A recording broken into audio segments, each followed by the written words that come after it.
I play nerd. You keep for your collection. Here is one of my toy display shelves. And right now I'm going to focus in on my Masters of the Universe collection.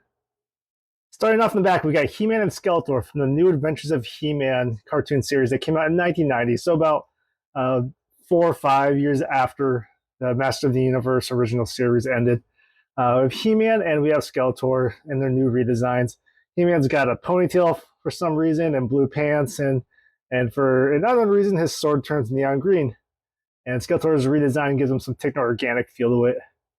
Next we have the movie figures from the Masters of the Universe movie. They came out in, I think, 1986 or 87.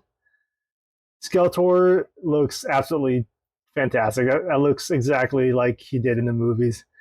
He-Man, that is, his body looks great, no diddy. His face is actually a third-party toy supplier that's out of Hong Kong called Ramen Toys. The original head that came with this figure looked very bad. It looked like an ape. I believe Mattel didn't have the licensing rights to Dolph Lundgren's likeness, so they had to give him some really wonky looking face. So Ramen Toys took the initiative to give him some more accurate looking Dolph Lundgren face, and that's where I got it.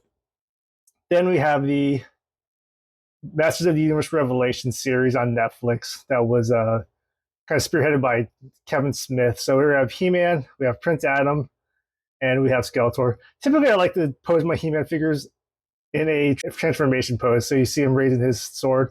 Same with Prince Adam. Coming on down next, we have the 40-year anniversary Masterverse He-Man, which is kind of more designed from the original Masters of the Universe vintage collection. And we have She-Ra, Princess of Power, which is more of a cartoon, animated, inspired design.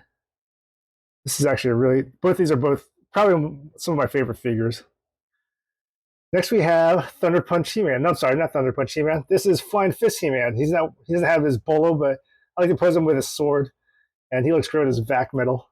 This is part of the Masters of the Universe Origins line, kind of the reiteration of the original 1984, 85, I forgot when it started. I think 1984 Mattel toy line. And we have Battle Cat, who I didn't have as a kid, so this was actually really cool to get once they released the Masters of the Universe Origins line. We're going to zoom out a little bit, and we have the 2002 reiteration of Masters of the Universe that ran on Cartoon Network, but they made them for the scale of the Masters of the Universe original line. Next one is Prince Adam, which came with the Sky Sled. So there was a bit of a combo. He came with a vehicle. Probably one of my favorite figures when I was a kid was Prince Adam, because I think just his color scheme made him look really cool. Next to him is Battle Armor He-Man from the MOTU Origins line. Let's see if I could get his action feature to come. Battle damage. There it is. Battle damage again. And then you can reset him. Nope, hopefully it doesn't fall.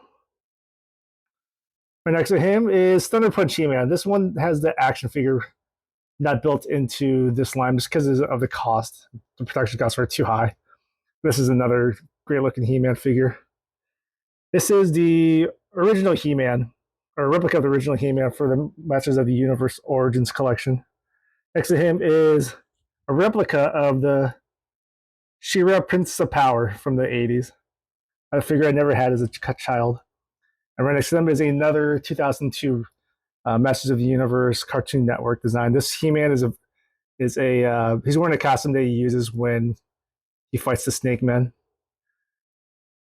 And then the big boy, we have Castle Grayskull, which is a place I never had as a kid, which once they released it once they made it for the Masters of the Universe Origins collection, I decided I really needed it. And while I typically use my display for He-Man, Skeletor, Prince Adam, She-Ra, Battle Cat, I do have other figures. I just don't have them on display. With Castle Grayskull, one character I had to put on there was the Sorceress herself, just because she just belongs on top of Castle Grayskull. In another part of the room, I have my Masters of the Universe Origins cartoon collection, which are figures that are inspired by the looks of the Filmation series from the 1980s, which I actually have playing on my TV right now. And once they showed that these were going to be released, I got very interested because as much as I loved He-Man figures, I never thought they looked like the cartoon. And for them to release these got me really excited.